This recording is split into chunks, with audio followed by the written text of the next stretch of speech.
අද වරුණ මනම්පෙරි YouTube channel එක කරා ඔයාලා දැනුවත් කරන්න කැමති අකුණකින් ඔයාලගේ නිවසට සිදුවන හානිය අවම කරන ක්‍රමවේදය ගැන.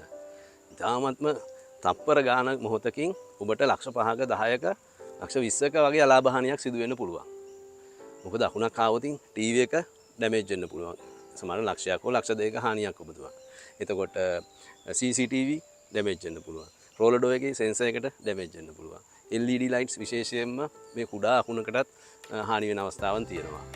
ඒකම control panel එක ඊළඟට solar විශේෂයෙන්ම solar වල light surge protect එකක් තිබුණත් ගොඩක් වෙලාට හානි වෙන සිදු වෙන පුළුවන්. ඒක ලක්ෂයක දෙකක තුනක හානියක් බොහෝ නිවාස වලට සිදු වෙනවා වසර 20ක් ඇතුළත කාලයේදී. ඉතින් මේවෙන් කොහොමද අපි ආරක්ෂා වෙන්නේ? ඒකට මුලදීම සැලසුම් කරන්න ඕන. විශේෂයෙන්ම අකුණක් එන්න පුළුවන් ඉලෙක්ට්‍රිසිටි ලයින් එක හරහා. ඉතින් ගොඩක් ගෙවල් ඉලෙක්ට්‍රිසිටි තියෙනවා ඒ ලයින් එක හරහා එන්න පුළුවන්. එතකොට ටෙලිකොම් ලයින් එක හරහා එන්න පුළුවන්. ටෙලිකොම් වල ෆයිබර් ලයින් නම් අලුතෙන් ෆයිබර් ලයින්ස් වලින් ඉන්නේ කරන්නේ ඒ ගැටලුවක් වෙන්නේ නැහැ. නමුත් කොපර් ලයින්ස් තියෙනවා නම් පරණ අතීතයේ කරපු ඔන්න අකුණක් එන්න පුළුවන්. එතකොට අකුණකින් වෙන හානිය ගැන කතා කරා. අකුණක් එන ආකාරය ගැන කතා කරා. අනික් ක්‍රමයේ තමයි අකුණක් එන්න පුළුවන් ඉහළ ආකාශයෙන්. ඉහළ අහසෙන් එන්න පුළුවන්. ඒ කියන්නේ ඩිරෙක්ට් ලයිට්නින් කියලා කියන්නේ ඩිරෙක්ට් ලයිට්නින් කියන්නේ ඉහළින් එන අකුණ. එතනින් තමයි විශාල හානියක් සිදු වෙන්නේ. ඒතර ඔබේ විදුලි උපකරණවලට හානි වෙන්නේ මම කලින් කිව්වා වගේ ටෙලිකොම් ඉලෙක්ට්‍රිසිටි ලයින්ස් වලින් ඒකට කියන්නේ සර්ජ් කියලා. සර්ජ් වලින් වෙන්න පුළුවන්. ඉතින් ඔයාලා මේ සර්ජ් ප්‍රොටෙක්ට් කරන්න ඕන ඩිරෙක්ට් ඉන්ඩිරෙක්ට් කියන මේ දෙක ප්‍රොටෙක්ට් කරන ක්‍රමවේදය තමයි අපි මේ කියලා දෙන්නේ. ඒතකොට ඩිරෙක්ට් ලයිටින් වලින් එනවා කියන්නේ ඉහළ අහසෙන් එන්නේ. ඒතකොට එතෙන්ට ESC කියලා තියෙනවා මේ ආකාරයට ඒ ඇපරටස් ඒක යොදලා ඒක තමයි ඉතාමත් වටිනාම අංගය. ඒතකොට එතනින් තමයි අකුණ ළඟා කරගෙන පොළවට අර්ත් කරන්නේ භූගත කරනවා. ඒතකොට ගැලවනයිස් බටයකින් තමයි ඒක සම්බන්ධ වෙනවා. ඊට පස්සේ කොපර් ටේප් එකකින් තමයි පොළවට භූගත වෙන්නේ. කොපර් තමයි අධික වේගයෙන් අකුණ භූගත කිරීමේ හැකියාව තියෙනවා. එතකොට මේ භූගත කරන ස්ථානයේ අඩි 10ක් විතර කොපර් රොඩ් එකකින් පොළවට සම්බන්ධ වෙනවා. ඊට අමතරව එතන 10 ohms වලට වඩා ඒ කියන්නේ ප්‍රතිරෝධීතාවය අඩු වෙන්න ඕන ohms 10ට වඩා. එහෙම 10ට වඩා අඩු වෙලාද කියලා චෙක් කරලා බලලා වැඩි නම් තව කොපර් කේබල් වලින් රොඩ්ස් කීපයක්ම ඈතට වෙන්න භූගත කිරීමක් සිදු වෙනවා. අන්තිමට පරීක්ෂා කරලා බලනවා ohms 10ට වඩා අඩු වෙන්න ඕන රෙසිස්ටන්ස් එක. ඒ කියන්නේ ප්‍රතිරෝධීතාවය 10 ohms වලට අඩු වෙන්න ඕන. ඕක තමයි ක්‍රමවේදය. ESC කියන ඇපරේටස් එක තියෙන එතනින් තමයි අකුණ ගන්න. ඉතාමත් වටිනා උපකරණය. ඒතර මේක තෝරා ගැනීමේදී මීටර් 20ක් වෙන්න පුළුවන්, මීටර් 50ක් වෙන්න පුළුවන්, මීටර් 80ක් වෙන්න පුළුවන්, 100ක් වෙන්න පුළුවන්. ඉතින් වැඩි ප්‍රමාණයක දෙයක් තෝරාගත්තොත් වැඩියෙන් අවට නිවසත් එක්කම ආරක්ෂා වෙනවා. මීටර් 20 ප්‍රමාණවත් වෙන්නේ නැහැ. ඉතින් ඕක ගැනත් ඔයාලා දැනුවත් වෙන්න ඕන. බොහෝ දෙනෙක් මේවා දැනුවත් වෙලා නැහැ. ඉතින් අලුතෙන් මේවා එකතු කරගන්න එක තමයි YouTube channel එකෙන් ඔයාලා දැනුවත් කරන්නේ.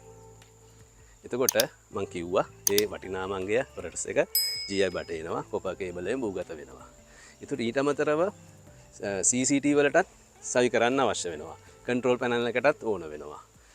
ඊළඟට ඉලෙක්ට්‍රිසිටි මීටර එකටත් අවශ්‍ය වෙනවා. රෝලර් ඩෝ එකටත් ඕන.